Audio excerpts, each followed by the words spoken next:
So, what I understand from you is that starting from the last part and moving forward, the idea is to plan ahead for creating something before it actually happens and to visualize it as a real thing. Certainly. The message you're receiving is about a different approach to planning and achieving goals.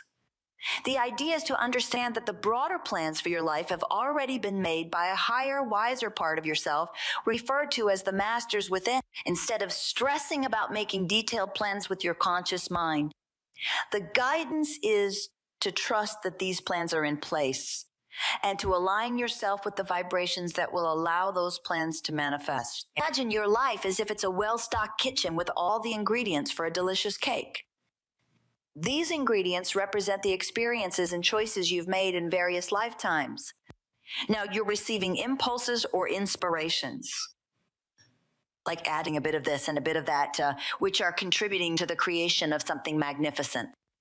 The analogy suggests that the necessary elements are already there in your inner being. The wiser part of yourself understands the journey from where you are now to where you want to be. Rather than telling you to plan ahead or set specific goals, the advice is to trust that you've already made incredible plans beyond your imagination. It's about allowing these plans to unfold naturally without the need for constant effort or proving your worthiness. There's an emphasis on letting go of the belief that you need to sacrifice or struggle intensely to be deserving of the good things in life. The analogy extends to the idea that these plans are constantly being revealed to you, but sometimes the eagerness, stress, or desire to prove worthiness can block the realization of these plans. It's like receiving a gift from someone that was easily given, but because it didn't involve a significant sacrifice, it might be dismissed. The underlying message is to appreciate the gifts of life without feeling the need to overcomplicate or struggle unnecessarily. Trust in the plans you've already made, and be open to the steady stream of guidance from your inner being to navigate the path of least resistance toward your desires. Certainly, the core message is about recognizing your own empowerment and understanding that, when tuned in, you have an abundance to offer others. The focus is on providing others with a sense of self-empowerment, freeing them from dependency on external sources. This liberation is described as a delightful realization of personal invincibility, the ability to be, do, or have anything one desires. Acknowledging that people may initially fall back into old patterns, despite this understanding, the guidance is to proactively stay ahead of such tendencies. This involves practices like segment intending, meditation, quieting the mind, and creating an atmosphere conducive to inspiration.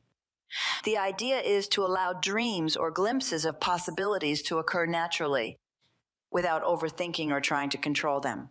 The advice encourages enjoying these mental scenarios without immediately rushing to take notes or make plans.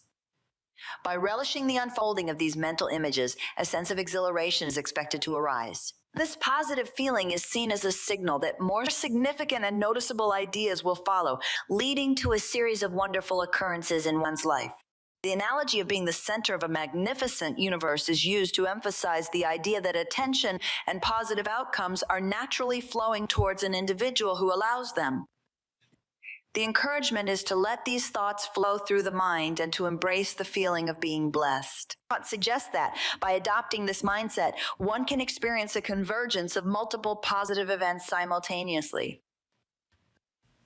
A crucial question is highlighted: the distinction between being the thinker of a thought and the receiver of a thought. Discussion prompts the consideration of whether plans are actively made or already exist, waiting to be received. This encourages individuals to feel into the difference between actively thinking and being open to receiving ideas or insights. Or in essence, the message encourages a shift from trying to control every aspect of life to allowing the unfolding of positive thoughts and experiences. It emphasizes the joy of being a receiver and realizing that by doing so, one can attract and manifest even more wonderful things, fostering a sense of being truly blessed in this magnificent universe. The concept of receiving thoughts is explored by delving into the origin of these thoughts. The idea is that thoughts come from a combination of various elements symbolized as ingredients. Law of attraction then transforms these thoughts into more significant, expansive ideas. In this context, the message conveys that everything one desires evolves into a grander thought. a bigger empire, a larger movement, an expanded relationship, a deeper understanding, and an overall more dynamic and energetic life. The emphasis is on the growth and evolution of desires into something more powerful and influential. The discussion addresses the practice of moving energy, referencing Reiki, and suggests that while Reiki involves sensing and moving energy, the understanding goes further. The key distinction is drawn when using the energy that creates worlds. Instead of gathering energy to fix or improve something, the guidance encourages individuals to adopt a blissful approach. It suggests that the asking has been done and Source, a higher, wiser aspect, has provided the answers. Now, the focus is on feeling good without sacrifice or struggle. Contrary to the notion of sacrificing or struggling, the message advocates for prioritizing personal well-being.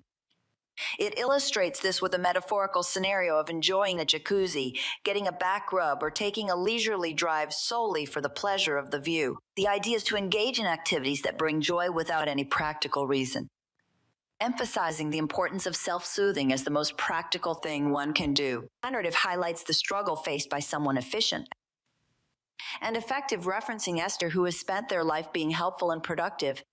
The shift suggested is from relentless efficiency to allowing the power of the universe to be readily accessible. This transition is not achieved through struggle or sacrifice, but rather by wanting to feel good and continually finding reasons to feel good. The approach involves identifying the sensations of love and amplifying them, starting with easily lovable entities like a little dog named Stella. In essence, the message encourages a shift from a mindset of constant effort and productivity to one focused on self-soothing and joy. It suggests that true power comes not from struggle, but from aligning with the energy that creates worlds. And this alignment is achieved by prioritizing personal well-being, identifying sources of love and joy, and allowing the blissful experience of life to unfold. Our story revolves around Daisy, a character who is asked to get into a box or suitcase. The narrator questions why Daisy needs to be confined, expressing concern about bothering someone. However, the person reassures that Daisy won't be a bother and suggests letting her stay out. The scene takes a humorous turn when the man, presumably the owner of Daisy, leaves and asks someone to keep an eye on her. As soon as he's gone, Daisy jumps onto a seat, puts her feet up on the armrest, and licks someone's face. This incident is observed by Esther, who finds significance in the details of what one loves the most. The narrative then transitions into a broader perspective, discussing the correlations between emotions, thoughts, and dreams. It suggests that by paying attention to what brings joy and exploring the emotions associated with certain thoughts, one can discover the dreams that are most meaningful to them. The idea is that these details are unique to each individual, and while others may not fully understand, the person experiencing them will find them obvious. The limitations of time are acknowledged, emphasizing that the happenings of a day aligned with one's desires cannot be written down fast enough.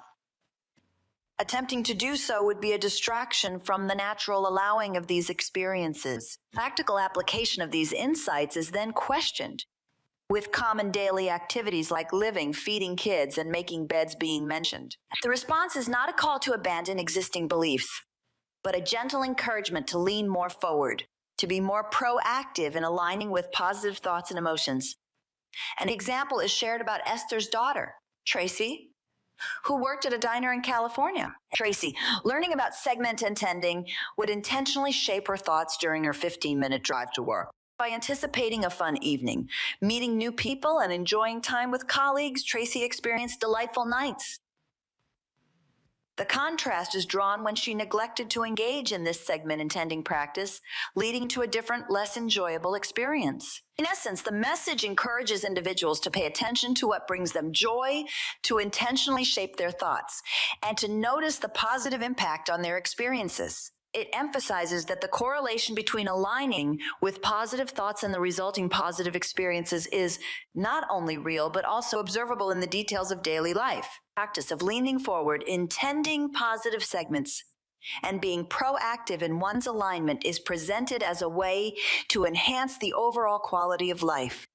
The message revolves around the idea of getting what you want and the assurance that you're in the right place, exactly where you meant to be. The encouragement is to try and align with these ideas more than once to experience the positive outcomes. The narrative presents universal, non-physical inner being mantras that are meant to be comforting and reassuring. Firstly, it emphasizes that you are precisely where you're meant to be and nothing is off schedule. Everything is right on track, and your conscious awareness of your journey will become a sharper, more profound experience. The notion is that there's a purposeful unfolding of events, and you are in the midst of it. The message advises against seeking validation or harmonic points from other people. While there are many individuals in the world with you, none of them came to please you. However, the suggestion is not to let others distract you from the wisdom you've gained, urging you to focus on your inner source. Looking within will lead you to the right connections, creating a powerful co-creation when you and source come together. Thus, the narrative highlights that you've been unconsciously engaging in co-creation. But you're on the brink of a rapid unfolding. There's a reassurance about the money you've been wanting. It's ready for you to receive.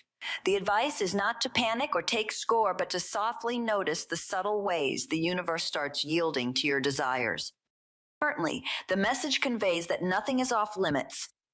Your lover, your money, your desire environment, everything is ready for you. There's a reminder that nothing has gone wrong and worry is unnecessary. The emphasis is on allowing the universe to bring you what you want without pushing against it or worrying about the how and when. In essence, the message is a reassurance that you are on the right path and everything is unfolding as it should. It encourages trusting in the process, letting go of worry, and softly noticing the subtle manifestations of your desires. The mantras convey a sense of calm confidence and openness to the abundant possibilities that lie ahead.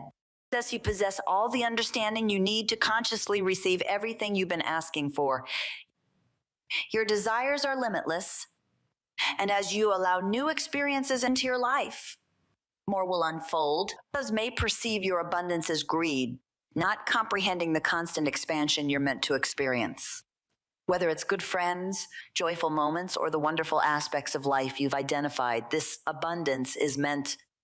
You are designed to thrive as the creator of your reality. None of you intended to create a reality of deprivation or sacrifice. If you ever found yourself in such a mindset, it's likely a result of getting entangled in life's complexities. The analogy is made with the Cheesecake Factory menu, suggesting that your life is about more than what may initially seem egotistical or limited.